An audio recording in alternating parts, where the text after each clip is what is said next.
Hello friends, welcome to our YouTube channel Pratibha tutorial. आशा करता हूँ आप लोग स्वस्थ ठीक होंगे। और आज हम मैट्रिसेस चैप्टर के एक्सरसाइज 3.3 के कुछ इंपॉर्टेंट क्वेश्चंस और एलिमेंट्री ट्रांसफॉर्मेशन और इनवर्स ऑफ मैट्रिसेस के बारे में पढ़ेंगे। इससे पहले हमने मैट्रिसेस चैप्टर पे 4 वीडियो रिलीज कर रखी है। यदि आप लोगों ने उन वीडियो को नहीं देखा है तो पहले मैं आपको एडवाइस करूंगा, निवेदन है, आप लोग रिक्वेस्ट है कि उन वीडियोस को पहले देखें। तो आज की जो है ये हमारे पास एक्सरसाइज 3.3 के कुछ क्वेश्चन है जो मैंने बताया था अपने लास्ट वीडियो में कि क्वेश्चन 9, 10 है कुछ उनको करवाने हैं। वो हमने कहा था कि अगले वीडियो में करेंगे हम लोग एलिमेंट्री ट्रांसफॉर्मेशन ऑफ मैट्रिसेस। ये करेंगे, ये बेसिस हमारा इस पर है। ये है हमारे दोनों कॉन्सेप्ट जो एक्सरसाइज जो है ये 3.4 पर है। ये 3.4 करें तो इन कॉन्सेप्ट के बारे में हमें पता होना चाहिए। फिर हमारे पास इनवर्स ऑफ मैट्रिसेस, किसी मैट्रिक का इनवर्स कैसे निकालते हैं, इन वीडियो के इसके बारे में हम लोग स्टडी करेंगे इस वीडियो में। तो स्टार्ट करते हैं। तो सबसे पहले जो क्वेश्चन नंबर एक्सरसाइज 3.3 का है, ये क्वेश्चन नंबर 8 कर लेते हैं।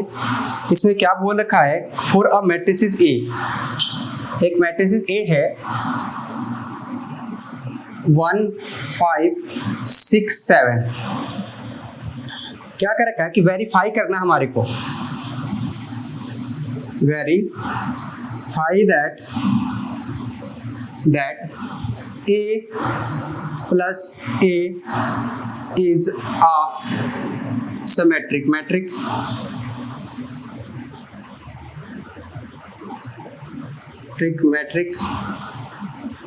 And first point. Second point में इसमें बोल रखा है हमारे को A माइनस 8 का transpose is a skew symmetric matric.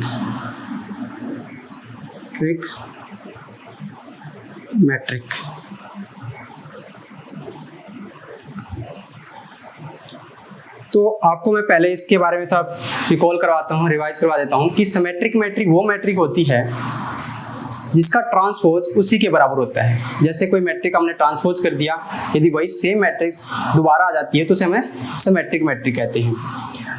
अच्छा, अब स्क्यू सिमेट्रिक मैट्रिक क्या होती है? स्क्यू सिमेट्रिक मैट्रिक वो मैट्रिक्स होती है जिसका ट्रांसपोज उसके नेगेटिव के बराबर होता है। ये लास्ट वीडियो हमने करवाया था आपको। तो इसमें क्या कह रखा है कि किसी मैट्रिक्स को उसके ट्रांसपोज में जोड़ने पर हमें कौन सी एक मैट्रिक मिलती है? सिमेट्रिक मैट्रिक मिलती है। मतलब यदि मान लो हमें कोई एक मैट्रिक गिवन है, उसको हमें सिमेट्रिक मैट्रिक बनाना है, तो क्या करेंगे हम लोग? उसके ट्रांसपोज को ऐड कर देंगे।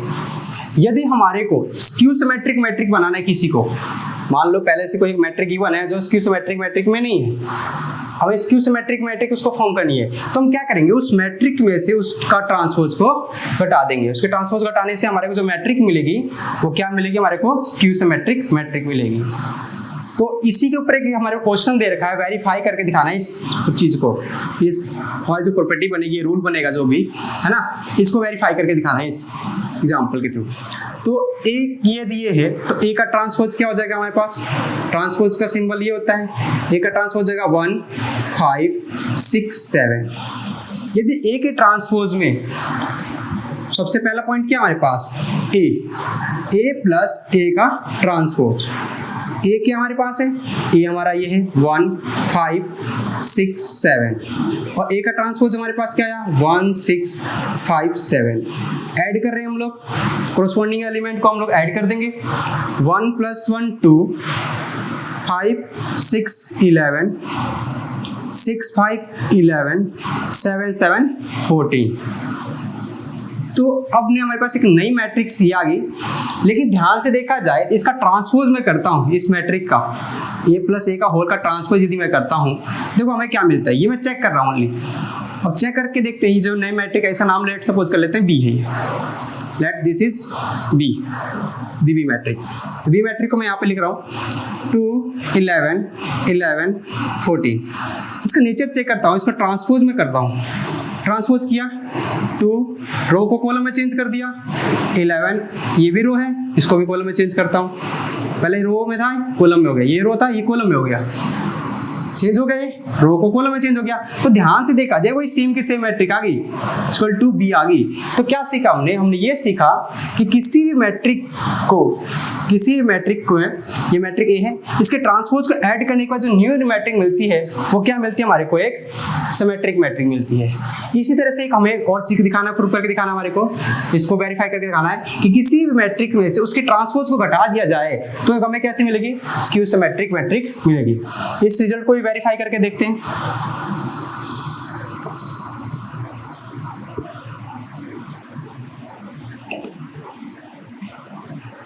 तो इसमें रिजल्ट 2 है जो वेरीफाई कर रहे हैं हम लोग, A माइनस A का ट्रांसपोज। A मैट्रिक हमारे पास ये गिवन है 1 5 6 7 माइनस 1 6 5 7। तो ये रिजल्ट जो मैट्रिक आई हमारे पास 1 माइनस 1 0, 6 5 माइनस 6 माइनस 1, 6 माइनस 5 1 और 7 माइनस 7 0। तो एक नई मैट्रिक हमारे पास रिजल्ट मैट्रिक आई, इसका नाम लेते हैं सी नाम दे दिया हमने इस मैट्रिक्स का। तो सी का नेचर देखा जाए ध्यान से, पहले सी मैट्रिक को मैं यहाँ पे लिख दे रहा हूँ 0 माइनस 1 1 0। इसका ट्रांसपोज कर रहा हूँ, ये मैं चेक करके दिखा रहा हूँ यहाँ पे हमने जो करके दिख लिया ये मैट्रिक आई, इसका नाम मैंने सी दे दिया इस मैट्रिक्स का। ये मैट्रिक को ट्रांसपोज किया मैंने, इस मैट्रिक का ट्रांसपोज करा मैंने, तो रो को किस में चेंज किया, कॉलम में 0 माइनस 1 1 एंड 0। तो क्या हुआ, देखा जाए जो नेगेटिव था पॉजिटिव हो जाएगा, जो नेगेटिव था वो पॉजिटिव हो जाएगा, जो पॉजिटिव था नेगेटिव हो गया, 0 ना इधर नेगेटिव नॉर पॉजिटिव। तो क्या देखा हमने कि किसी भी मैट्रिसेस में से उसके ट्रांसपोज को हटा दिया जाए तो हमें कैसी मैट्रिक मिलती है, एक स्क्यू सिमेट्रिक मैट्रिक मिलती है। यही चीज जो क्वेश्चन हमारे 10th में अप्लाई होगा। तो आप लोगों को आई थिंक समझ में आ चुका होगा, क्लियर होगा। तो मैं रफ कर रहा हूँ, आगे बढ़ते हैं।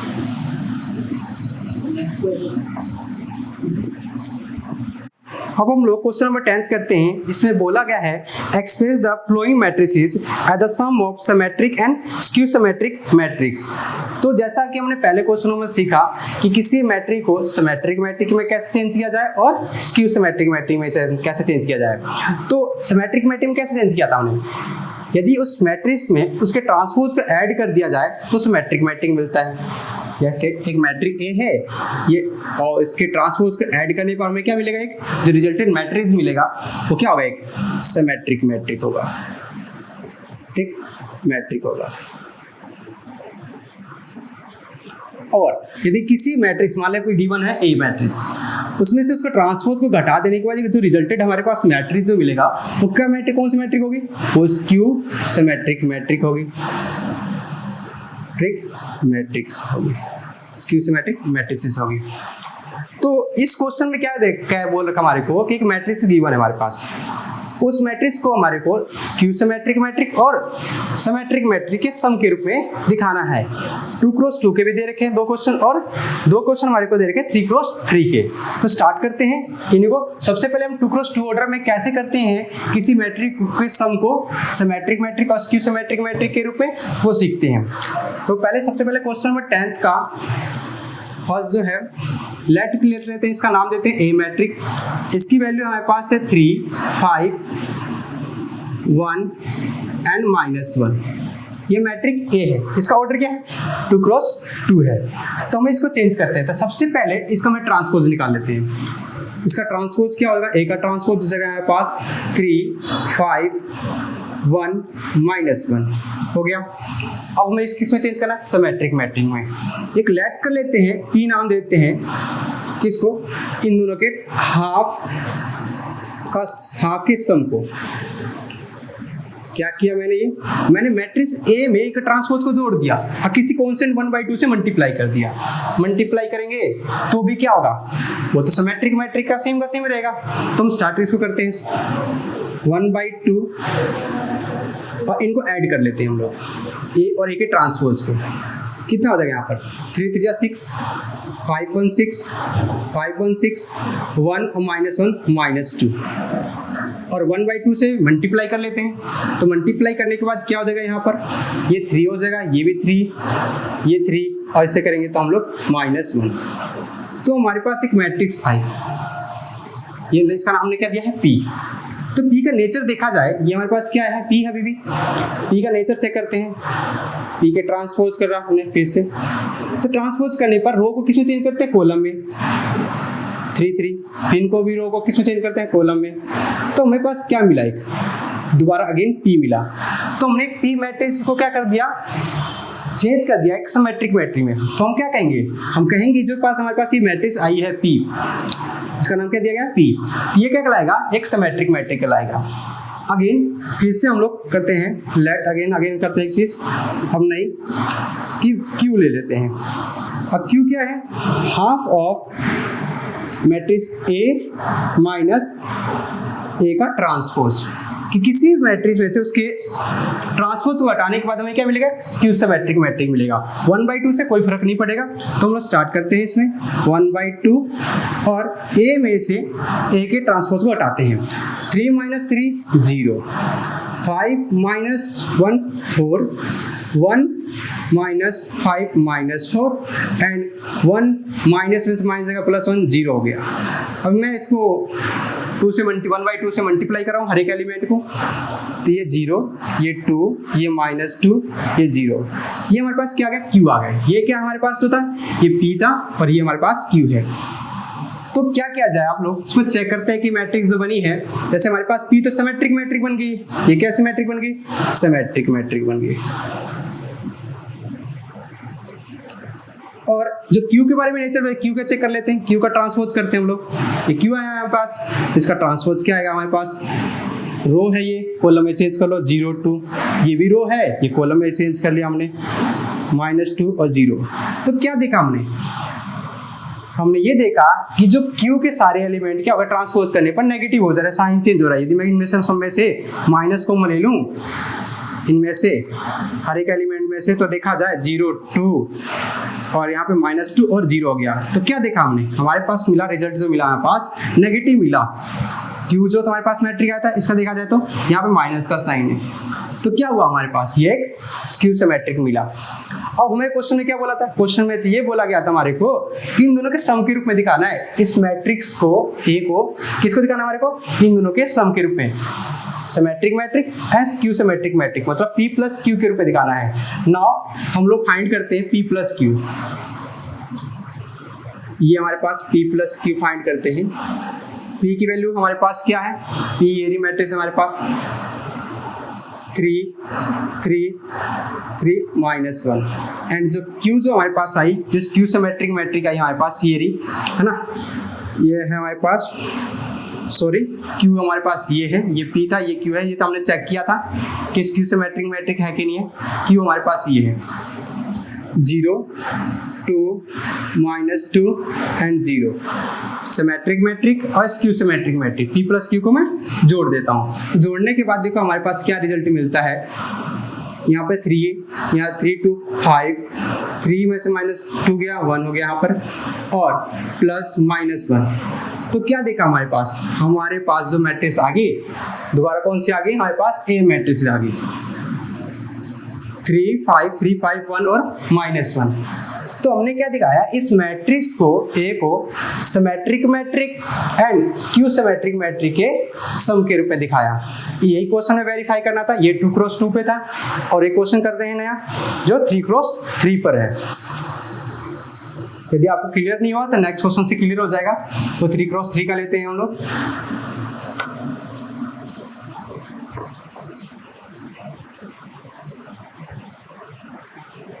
क्वेश्चन नंबर 10 का सेकंड पार्ट, लेट कर लेते हैं। इस मैट्रिक्स का नाम देते A,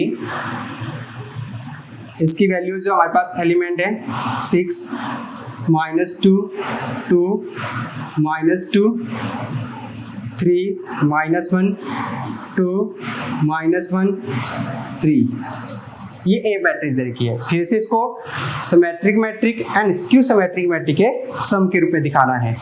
तो पहले इसका ट्रांसपोज भी साथ साथ निकाल लेते हैं।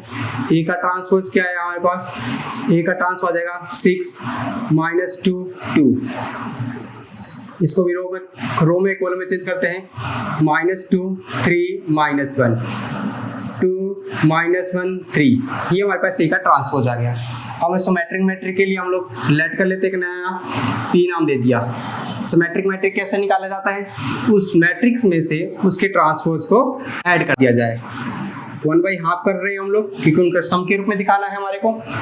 तो अब लोग क्या है इसमें हमारे को करना क्या है, इसमें करना है इस मैट्रिक्स में से ए के ट्रांसपोज को ऐड करना है सिमेट्रिक मैट्रिक के लिए। सिमेट्रिक मैट्रिक के लिए क्या करना पड़ेगा, ऐड करना पड़ेगा। तो करते हैं 1/2 ऐड करेंगे 6 6 12 ऐड किया हमारे पास, तो हमारे पास क्या होगा माइनस का 4, ये भी हमारे पास 4 हो गया, ये हमारा माइनस का 4 और ये हमारे पास हो गया 6 -2 4 -2 एंड 6। 1/2 से हर एक एलिमेंट को मल्टीप्लाई कर रहा हूँ मैं। मल्टीप्लाई करने के बाद 6 आएगा हमारे पास सबसे पहले, ये माइनस का 2, ये 2, इससे मल्टीप्लाई किया -2 3 -1।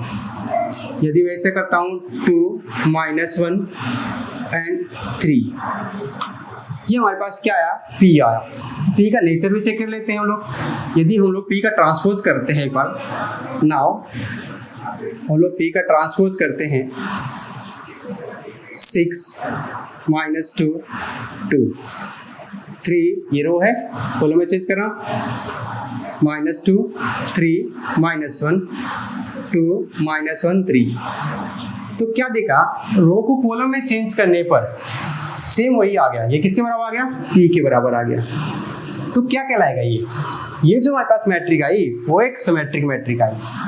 एंड नाउ अब हम Q निकालते हैं। Q किसके लिए है, Q जो है 1/2 A - A का ट्रांसपोज, मतलब स्क्यू सिमेट्रिक मैट्रिक के लिए है ये। तो वही फाइंड करते 1/2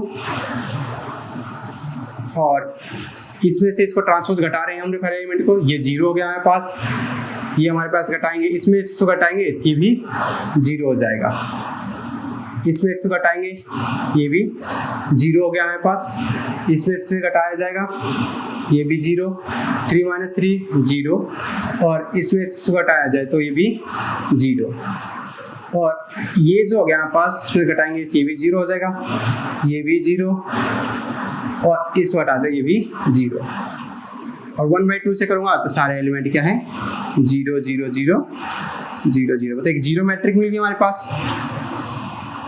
इसका हम लोग ट्रांसपोज करें तो नेगेटिव पॉजिटिव का कोई मतलब नहीं बनता। तो ये जो मैट्रिक्स जो हमारे पास आई है ये कैसी मैट्रिक है, एक स्क्यू सिमेट्रिक मैट्रिक है।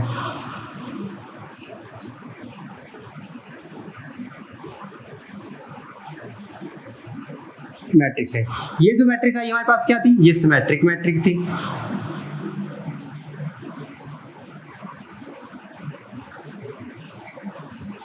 ये हमारे सिमेट्रिक मैट्रिक थी।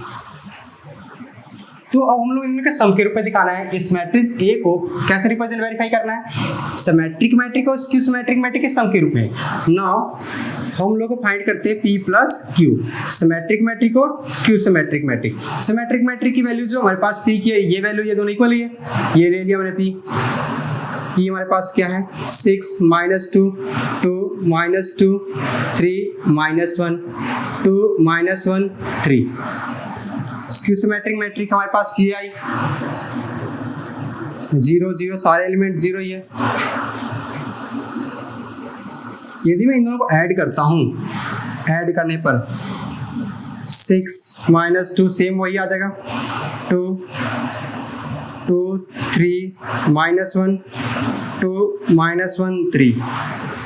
तो क्वेश्चन पर चेक कर लेते हैं क्वेश्चन सेम बन रहा है कि नहीं बन रहा है, ये इक्वल टू A के बराबर आ रहा है कि नहीं, वेरीफाई हो रहा है कि नहीं हो रहा है।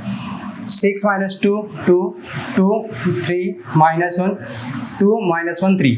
तो हमने क्या देखा कि इस मैट्रिक्स को हमने सिमेट्रिक मैट्रिक और स्क्यू सिमेट्रिक मैट्रिक के सम के रूप में वेरीफाई कर दिया, हमने वेरीफाई करके दिखा दिया। तो आई थिंक आप लोगों को समझ में आ चुका होगा। 3x3 का भी हमने कर लिया और 2x2 पे भी कर लिया। यदि आपको और एग्जाम्पल भी दे रखा है, एग्जाम्पल नंबर आप इस क्वेश्चन के लिए एग्जाम्पल 122 जो रेफर कर रहा हूँ, यदि किसी को और कुछ देखना है एग्जाम्पल नंबर 22 NCERT में है, ये उसमें पूरा सॉल्व करके दे रखा है। तो आप लोग यदि थोड़ी प्रॉब्लम हो तो उसमें भी देख सकते हो, नहीं तो आप मुझसे पर्सनली कमेंट करके पूछ सकते हो। तो आगे बढ़ते हैं हम लोग अपने नए कॉन्सेप्ट, नए टॉपिक पर। मैं इसको रफ कर रहा हूँ।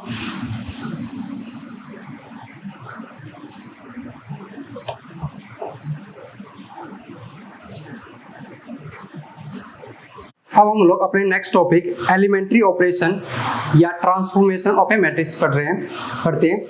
इसमें क्या है कि कैसे एक मैट्रिक्स का हमारे ट्रांसफॉर्मेशन करें, कैसे उसको चेंज किया जाए। तो बेसिकली हमारे पास 3 रूल है। मैं पहले कॉन्सेप्ट टॉपिक लेता हूँ, एलिमेंट्री ट्रांसफॉर्मेशन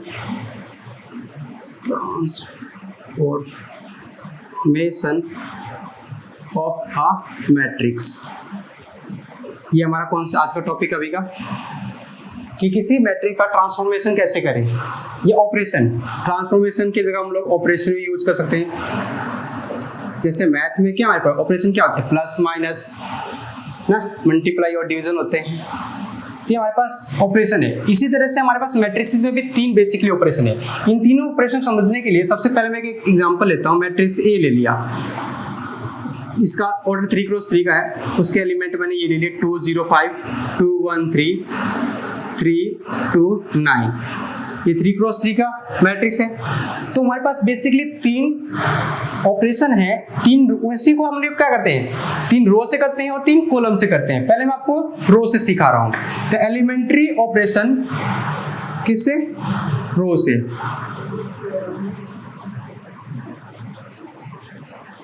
ऑपरेशन यूजिंग रो। जो भी हम ऑपरेशन सीखेंगे उसको हम लोग क्या सीख सकते हैं, रो से भी किया जाता है, उसको कॉलम से। तो पहले मैं आपको किसी सिखा रहा हूँ, रो से। जैसे मैट्रिक्स मैंने ए ले लिया, तो सबसे पहला जो ऑपरेशन है हमारे पास वो क्या कहता है कि किसी भी 2 रो को आपस में इंटरचेंज किया जा सकता है। किसी भी 2 रो को, जैसे मैंने लिया R1 और R2 को, दिस इज इंटरचेंज साइन। ये किसका साइन है, इंटरचेंजिंग का, इंटरचेंजिंग।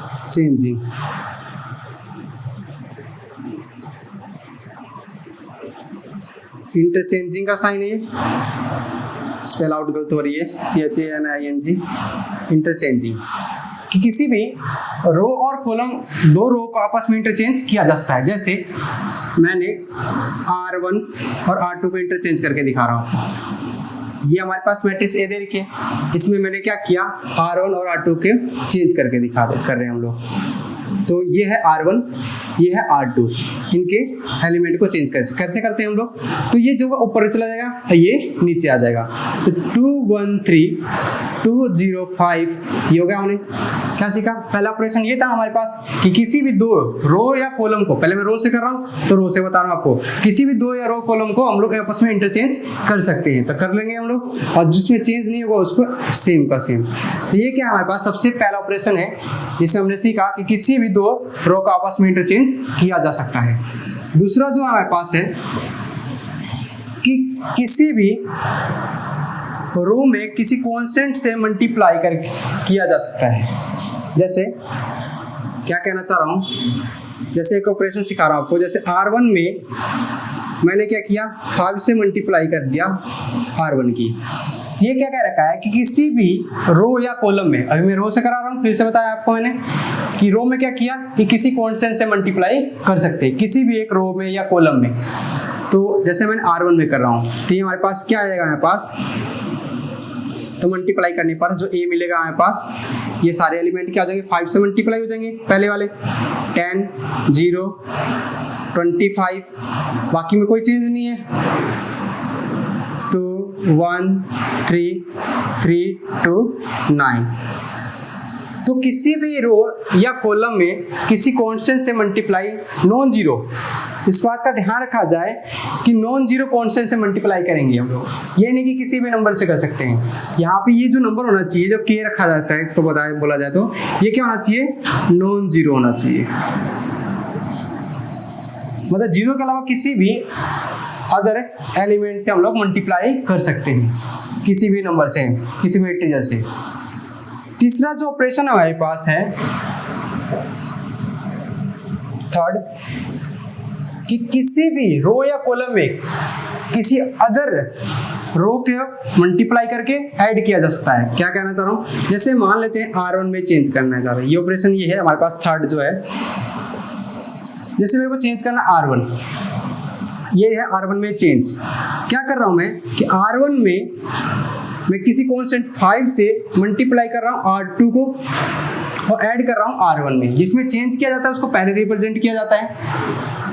अब चेंजिंग के बाद सबसे पहले वही आता है, जैसे R1 में चेंज है तो R1 में आएगा पहले। और फिर उसके बाद हमारे किस में क्या करें हम लोग, इस R1 में जो चेंज है वो 5 से मल्टीप्लाई करेंगे इसके R2 को और फिर ऐड कर रहे हैं। अब हम लोग इस ऑपरेशन को समझते हैं। इसमें क्या बोला गया है कि R1 में चेंज है, R1 में ये चेंज है कि R1 में 5 से मल्टीप्लाई कर रहे हैं, R2 को फिर ऐड कर रहे हैं। तो जिसमें चेंज नहीं है पहले उसको समझ लेते हैं, लिख लेते हैं हम लोग। चेंज किस में नहीं, R2 और R3 में, R2 1 3 3 2 9। अब इस ऑपरेशन को समझ रहे हैं, हमने दो ऑपरेशन समझा। पहला ऑपरेशन था कि किसी भी दो रो को या दो कॉलम को आपस में इंटरचेंज कर सकते हैं। दूसरा क्या सीखा हमने, किसी भी नॉन जीरो से किसी भी रो या कॉलम में मल्टीप्लाई कर सकते हैं।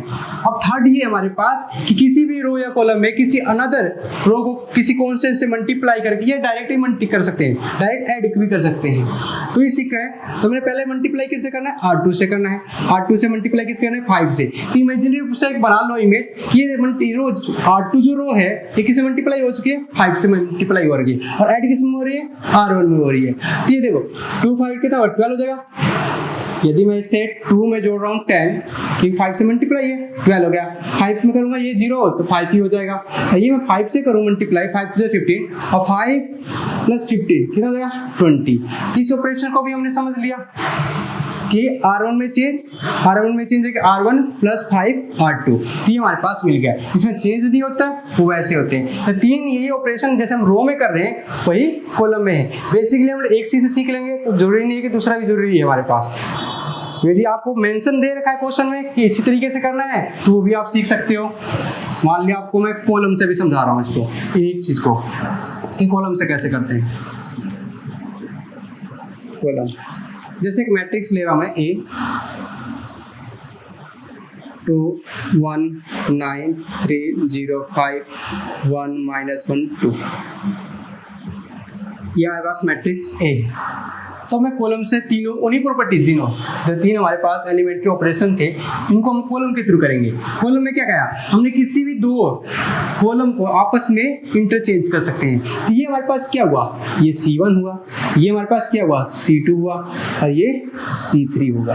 तो किसी भी, जैसे मैंने मान लिया C2 और C3 को इंटरचेंज कर रहे हैं तो क्या होगा, इसमें ये हो जाएगा, इन दोनों के एलिमेंट आपस में इंटरचेंज हो जाएंगे। C1 में कोई चेंज नहीं है तो 2 3 1 9 5 2 1 0 -1। तो हमने क्या सीखा कि किसी भी दो कॉलम को आपस में इंटरचेंज कर सकते हैं। वैसे ही सेकंड जो प्रॉपर्टी थी, ये पहली प्रॉपर्टी। सेकंड थी किसी भी कॉलम में किसी कांस्टेंट से मल्टीप्लाई किया जा सकता है, नॉन जीरो होना चाहिए, है ना। तो जैसे इसको समझने के लिए कि C1 में चेंज कर रहा हूँ मैं, मल्टीप्लाई कर रहा हूँ 3 से, 3 C1। तो अब मैं C1 के हर एक एलिमेंट को मल्टीप्लाई कर दूंगा 3 से, तो क्या हमें मिलेगा, 3 2 6 3 3 9 और ये 3। अब बाकी जो कॉलम होगा कोई चीज़ नहीं होगा, 1 0 -1 9 5 2। तो जैसे हमने रो में मल्टीप्लाई किया था कि C एक पर्टिकुलर रो में, ऐसे ही हमने कॉलम में भी कर लिया। थर्ड जो प्रॉपर्टी थी जैसे हम रो से किए थे उसको कॉलम से भी समझ लेते हैं। थर्ड हमारी थी किसी भी रो में क्या किया हमने, उसमें किसी अनदर रो के कांस्टेंट से मल्टीप्लाई कर ऐड किया था। इसमें भी ऐसे कर सकते हैं हम लोग, समझते हैं। जैसे मान लिया C2 में चेंज करके आपको दिखा रहा हूँ कि C2 में चेंज है क्या है कि 2 से मल्टीप्लाई कर रहा हूँ C3 की, तो इसको समझ लेते हैं। तो चेंज नहीं है C1 में, तो C1 में चेंज नहीं है तो पहले इसको ऐसे लिख देते हैं। मैंने उन्हीं ऑपरेशन को पहले कॉलम से करवाया था, उन्हीं ऑपरेशन के पहले मैं रो से करवाया था, अब हम लोग कॉलम से सीख रहे हैं। तो स्टार्ट करें, इसको आगे बढ़ते हैं हम लोग। तो क्या कर रहा हूँ मैं कि C2 में चेंज है, इसमें नहीं चेंज है, इसमें चेंज नहीं है तो उसको मैं ऐसे लिख रहा हूँ, पहले लिख दे रहा हूँ। अब मल्टीप्लाई है कि 2 से मल्टीप्लाई इन सारे एलिमेंट को ऐड करना है, तो 1 9 टू 18, 18 और 1 19, ये 2 से मल्टीप्लाई 10, 10 हो जाएगा। ये 2 से मल्टीप्लाई 2 जो 4, और 4 में से -1 गया, ये हो गया 3। तो ये हमारे पास मिल गया C2, चेंज है C2 प्लस 2 C3। ये कॉलम से हमने किया, सारे तीनों ऑपरेशन को कॉलम से किया है। आई थिंक आप लोगों को समझ में आ चुका हूँ।